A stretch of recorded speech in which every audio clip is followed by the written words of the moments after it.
Ada yang lebih menyiksa dari rindu. Bukan jarak, bukan pula hujan di kota orang.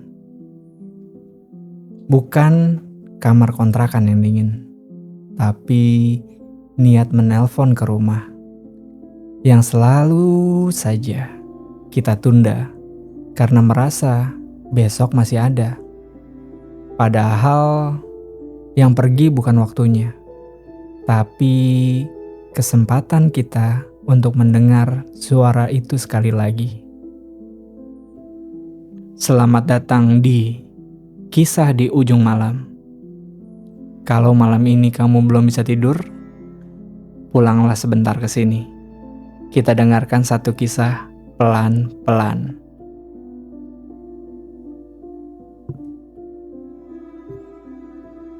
Malam di kota orang selalu punya suara yang aneh. Tidak benar-benar ramai, tapi juga tidak benar-benar diam. Ada motor lewat sesekali, ada suara knalpot jauh, ada suara tetangga menutup pintu, ada suara kipas angin tua yang berdecit pelan.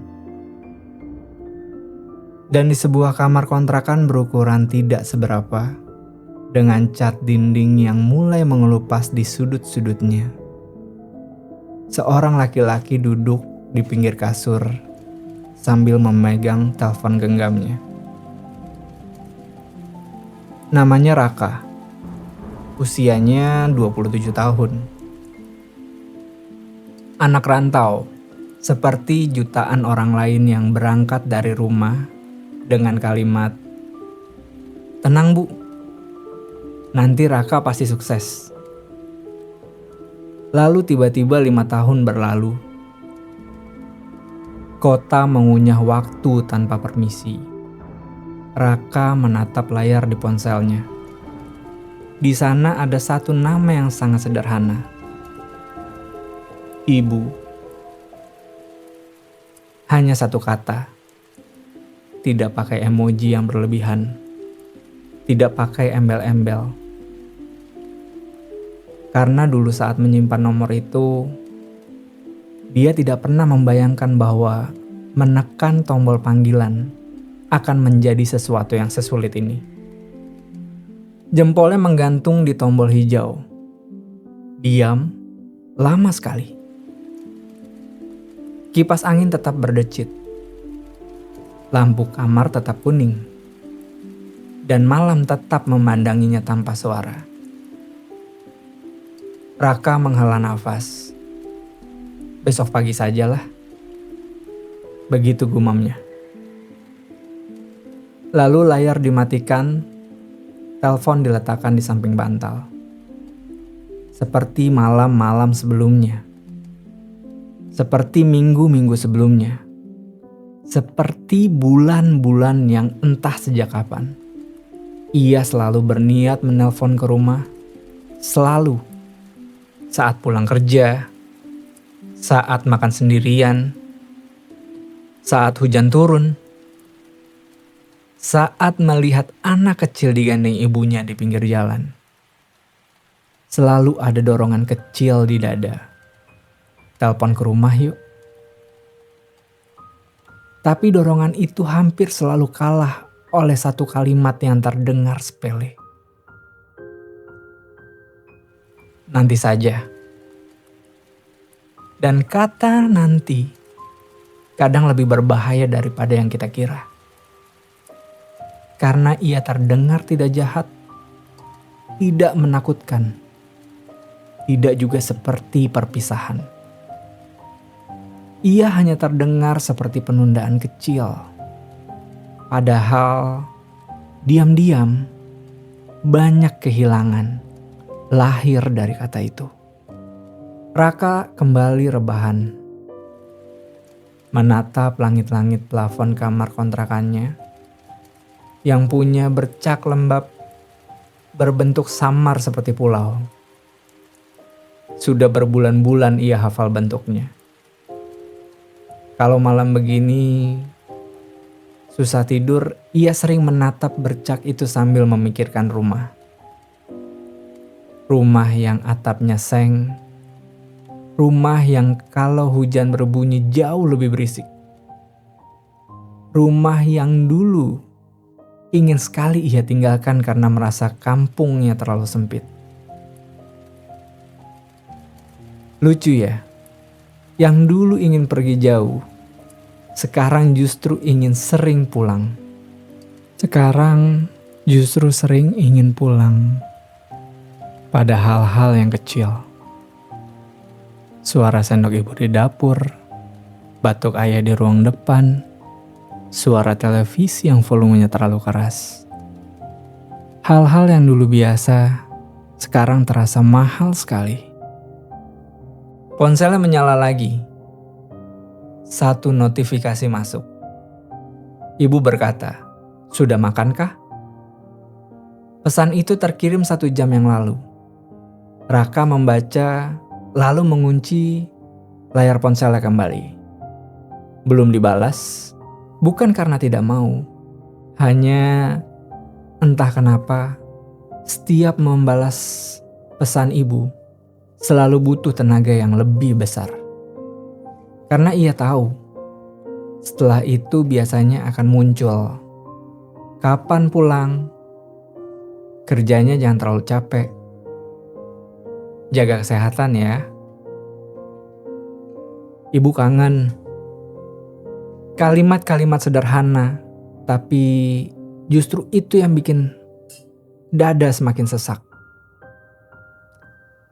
Karena anak rantau sering tidak siap menerima kasih sayang saat sedang lelah. Kasih sayang membuat kita ingat betapa jauhnya rumah. Dan malam belum selesai. Raka memiringkan badan, memejamkan mata. Namun sebelum dia benar-benar tidur, tangannya kembali meraba ponselnya. Membuka kontak, melihat nama itu lagi. Ibu. Jempolnya mendekat, lalu berhenti. "Besok sajalah," bisiknya sangat pelan. Sangat pelan.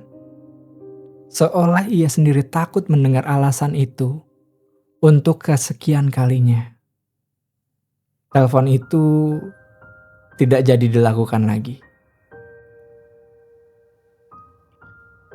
Pagi di kota selalu datang terlalu cepat. Alarm berbunyi. Raka bangun dengan mata berat. Air galon tinggal sedikit. Handuk pun masih lembab.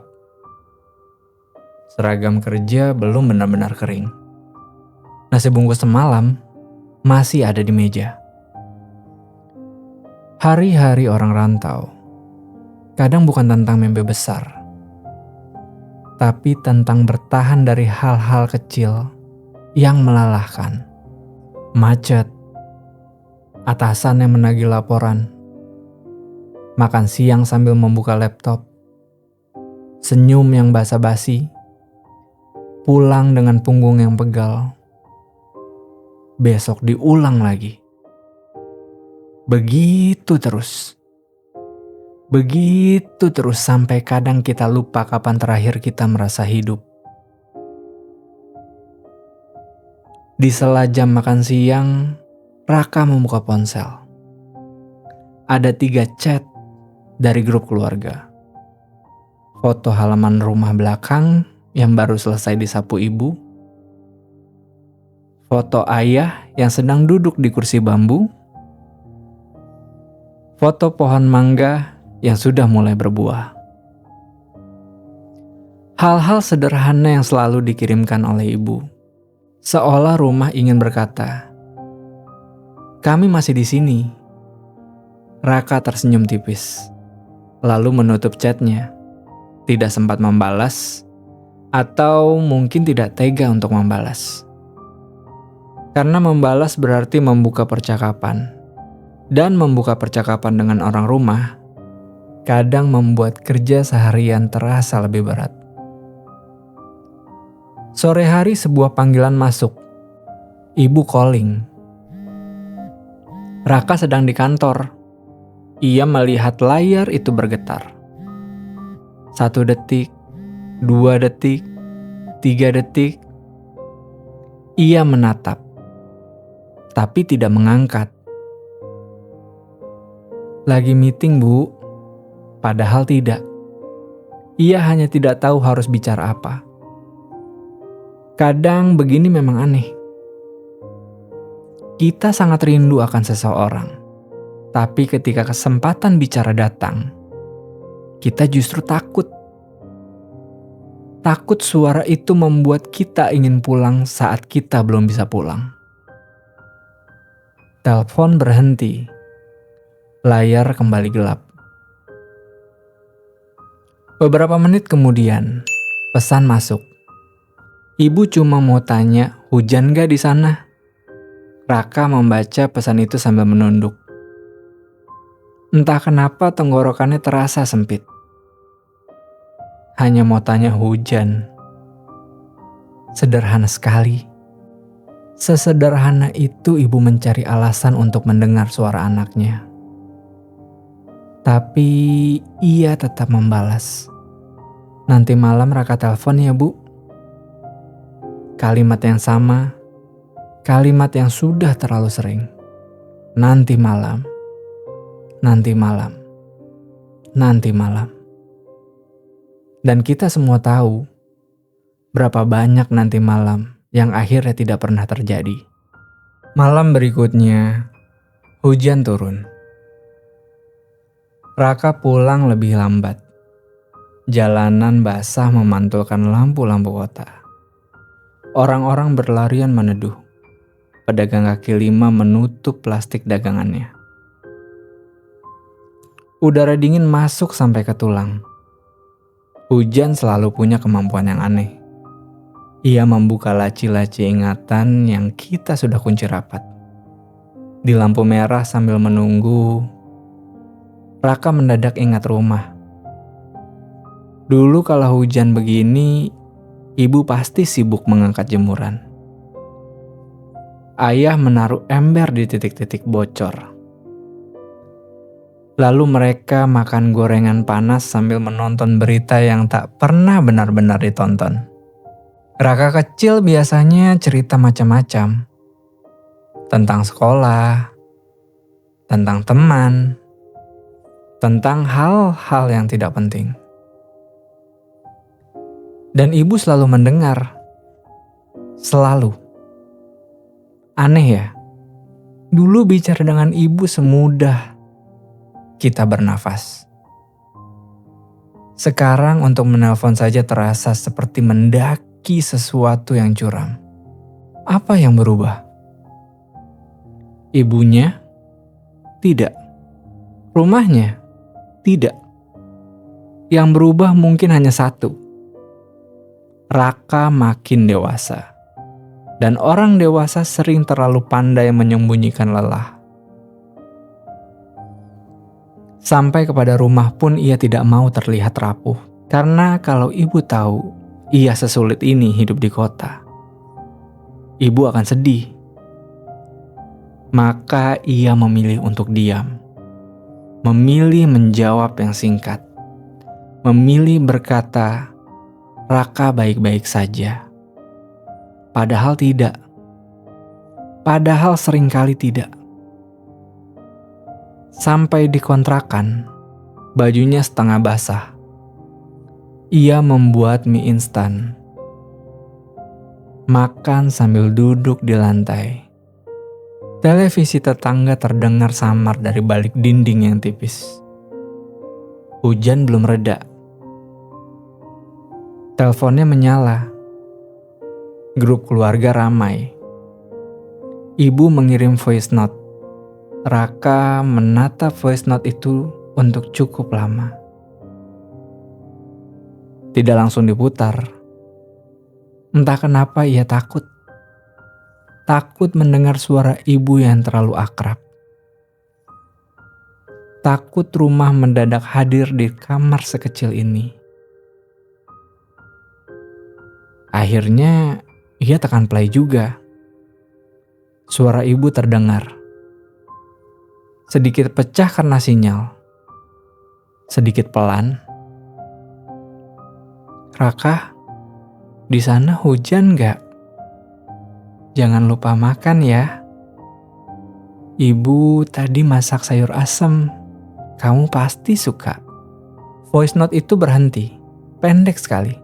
Tapi kamar kontrakan itu mendadak terasa lebih sunyi. Raka menunduk. Mie instan yang dimasaknya sudah dingin. Ia menatap kontak ibu lagi. Lama, sangat lama. Mau ditekan, mau sekali, tapi tidak jadi. Beberapa hari kemudian, malam Jumat, hujan turun lebih deras dari biasanya. Angin menampar jendela. Lampu kontrakan sempat berkedip 2 kali. Raka baru pulang dengan tubuh seperti habis diperas. Hari itu atasannya memarahinya habis-habisan. Proyek kacau. Dompet menipis. Motor bermasalah. Dan entah kenapa saat manusia sedang di saat yang paling lelah, yang paling dicari justru rumah. Ia mandi cepat, memakai kaosnya yang lusuh, duduk di kasur, tidak menyalakan TV, tidak juga membuka media sosial. Hanya memegang telepon, kontak ibunya dibuka. Jari-jarinya gemetar kecil. Malam ini ia ingin menelpon, harus. Tidak ada alasan. Ia bahkan sudah menyiapkan kalimat. "Bu, ibu lagi ngapain?" Atau, "Bu, Raka capek." Atau mungkin, "Bu, Raka kangen." Sangat sederhana. Kadang manusia cuma butuh satu tempat untuk terdengar lemah. Dan tempat itu sering bernama ibu. Jempolnya menekan tombol memanggil. Lalu berhenti setengah sentimeter sebelum menyentuh. Dadanya mendadak sesak. Bagaimana kalau ibu mendengar suara bergetar? Bagaimana kalau ia malah menangis? Bagaimana kalau setelah mendengar suara ibu, ia makin tidak kuat menjalani besok? Raka menutup mata, menghela nafas panjang, membatalkannya lagi. Ponselnya ditaruh di dada. Hujan terdengar sangat keras. Sangat keras seolah malam sedang memarahinya. Tidak ada yang berubah. Kontak itu masih terbuka. Nama itu masih menyala. Ibu. Dan di bawahnya nomor rumah yang sudah ia hafal sejak SMP.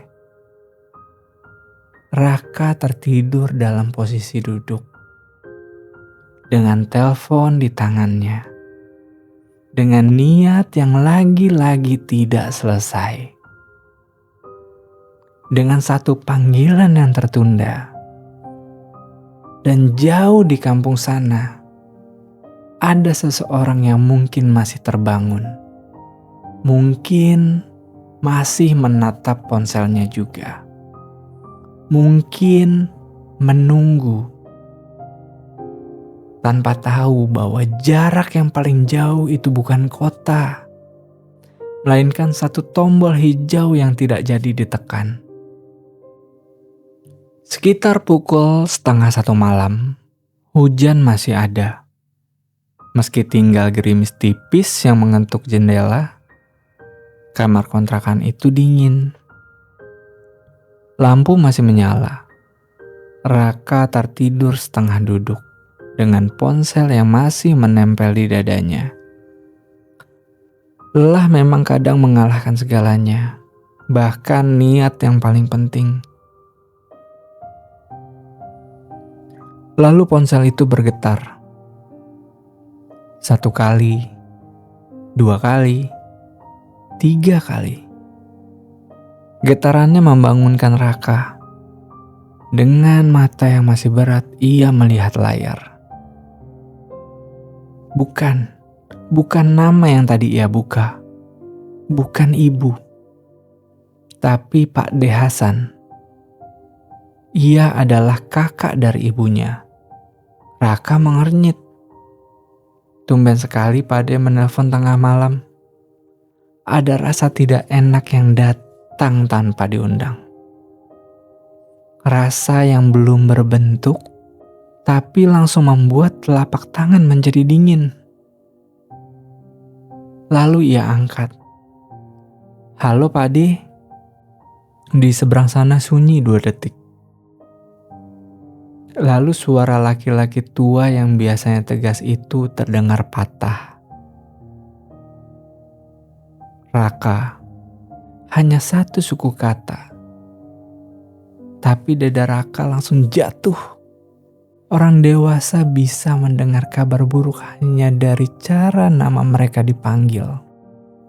Raka, pulang ya. Raka duduk tegak. Ada apa Pak D? Hening kembali. Suara hujan, suara kipas, suara nafasnya sendiri.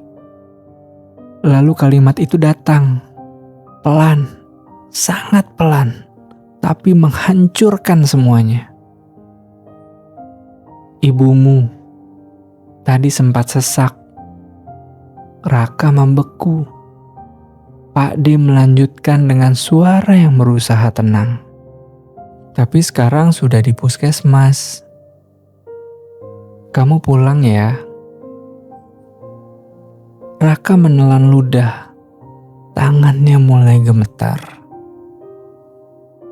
Pak D, ibu gak apa-apa kan? Di seberang sana tidak langsung menjawab.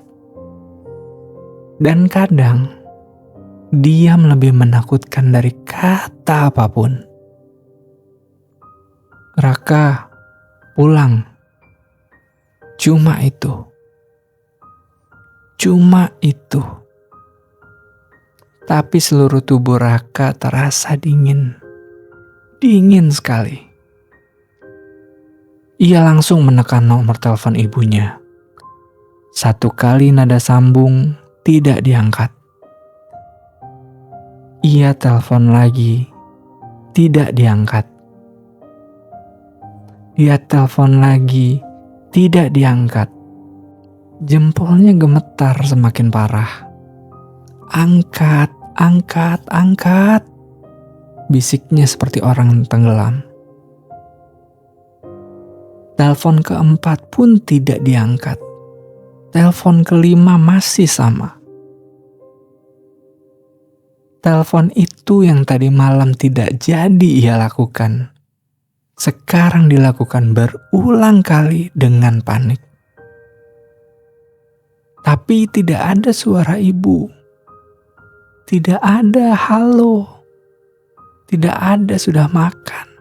Tidak ada jangan capek-capek. Hanya nada sambung, lalu sunyi. Lama sekali. Raka bergegas berdiri. Tas diambil, dompet dicari, charger dimasukkan asal, jaketnya terjatuh, kunci motornya terselip. Semuanya jadi kacau.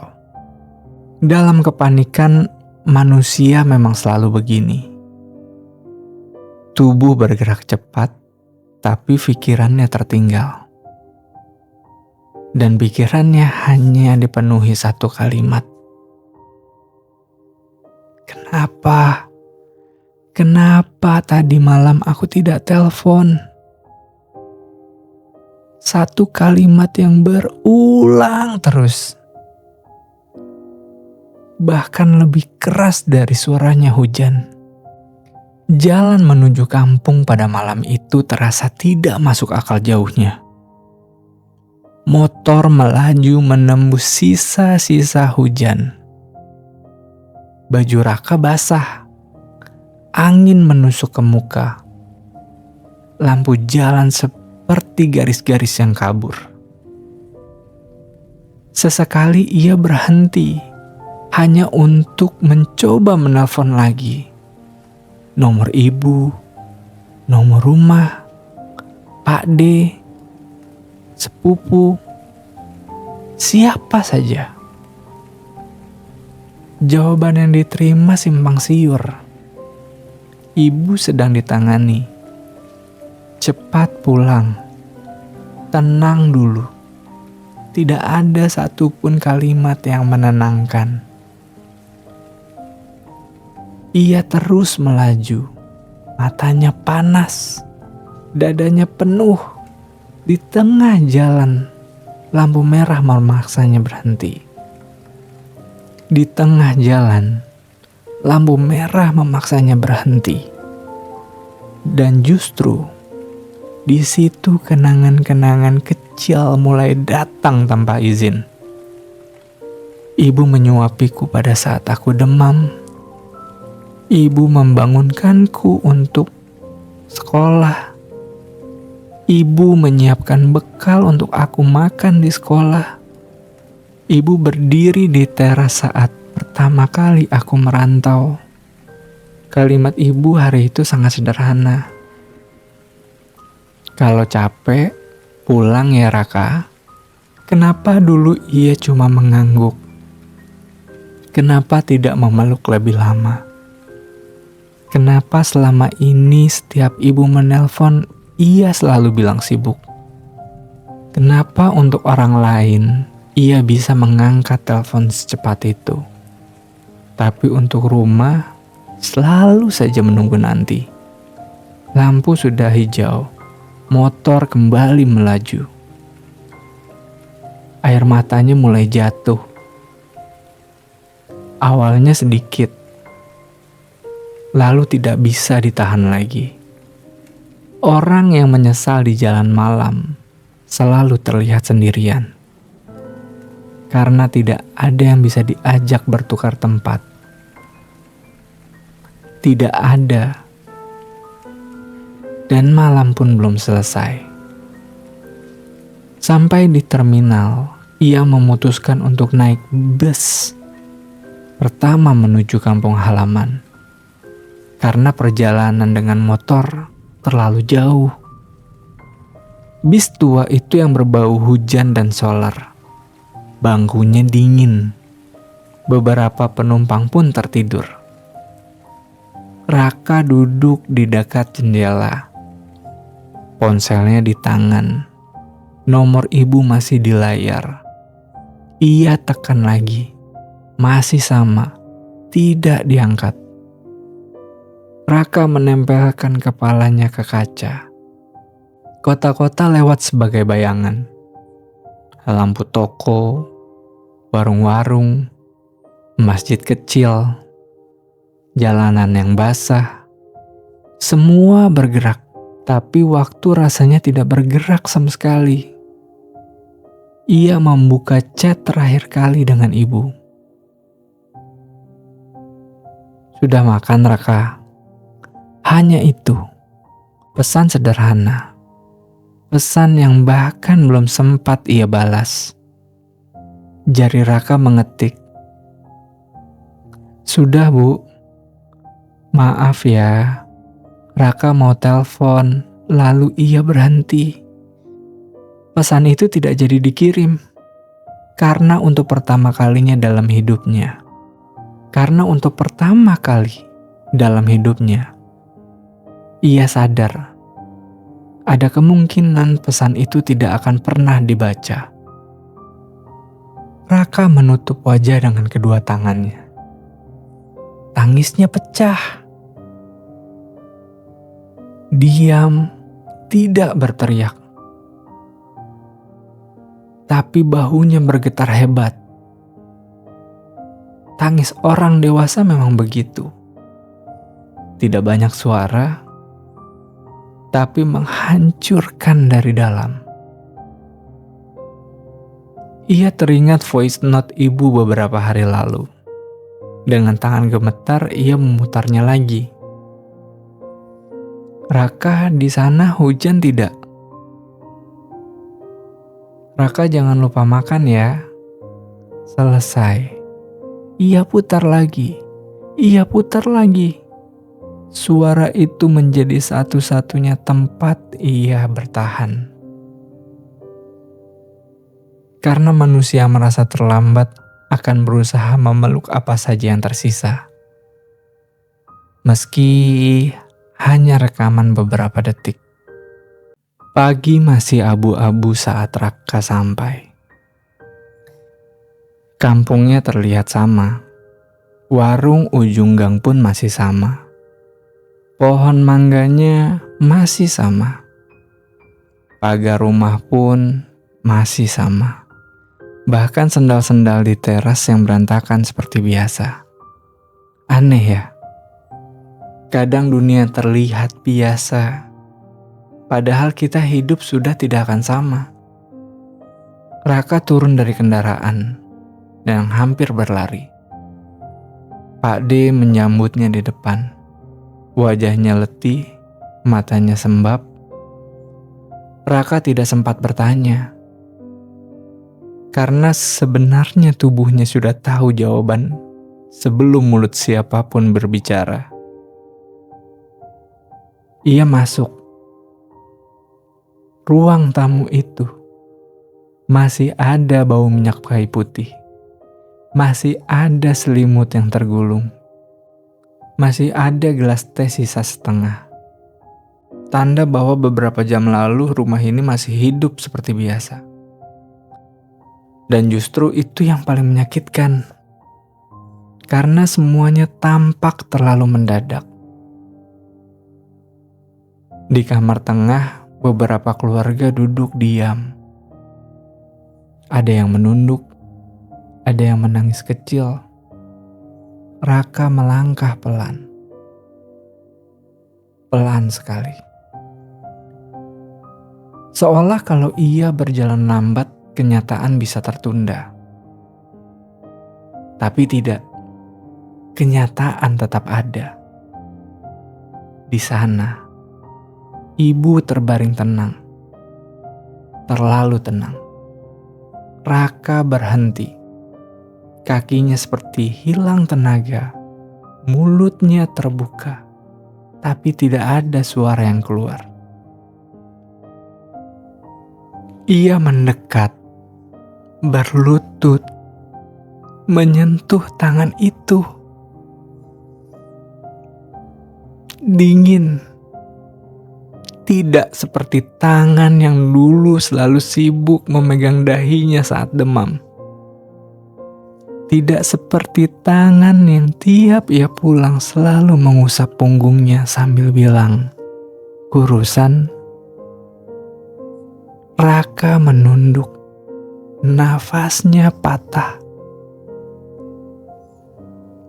"Bu, hanya itu."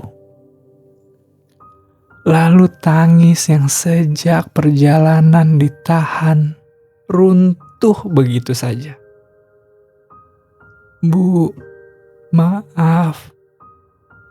Kalimat itu keluar terburu-buru, seperti orang mengejar sesuatu yang sudah terlanjur pergi. "Maaf, Bu, maaf. Raka mau telepon semalam." Tangannya menggenggam tangan ibu. Semakin erat, seolah hangat bisa dipaksa kembali. "Bu, bangun Bu, sebentar Bu.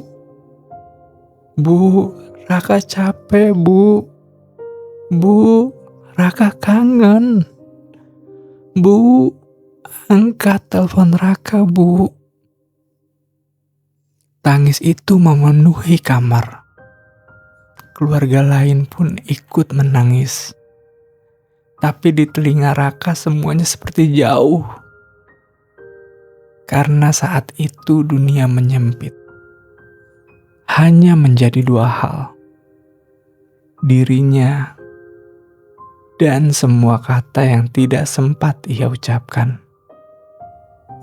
Lama sekali, lalu lebih lama lagi, tidak ada yang berubah. Ibu tetap diam, dan di titik itu Raka akhirnya mengerti. Ada telepon yang kalau ditunda terlalu lama, tidak akan pernah bisa diperbaiki. Mungkin malam ini bukan cuma Raka yang pernah menunda satu panggilan. Di luar sana, selalu ada orang-orang yang menyimpan kata nanti di dada, lalu menyesalinya diam-diam. Surat tengah malam selalu penuh oleh luka-luka kecil seperti ini. Luka yang tidak berdarah, tapi suaranya panjang sekali saat malam sepi. Kalau malam ini ada seseorang yang sudah lama ingin kamu hubungi, mungkin setelah kisah ini selesai, jangan tunda lagi. Dan kalau kamu juga punya penyesalan, rindu, atau kata-kata yang tidak sempat sampai, titipkan di surat tengah malam. Tulis saja. Tanpa nama pun tidak apa-apa. Karena kadang manusia hanya butuh satu tempat aman untuk didengar. Email kami ada di deskripsi. Kami akan membacanya pelan-pelan. Selamat malam. Semoga tidak ada telepon penting yang kembali kamu tunda. Sampai jumpa di kisah di ujung malam berikutnya.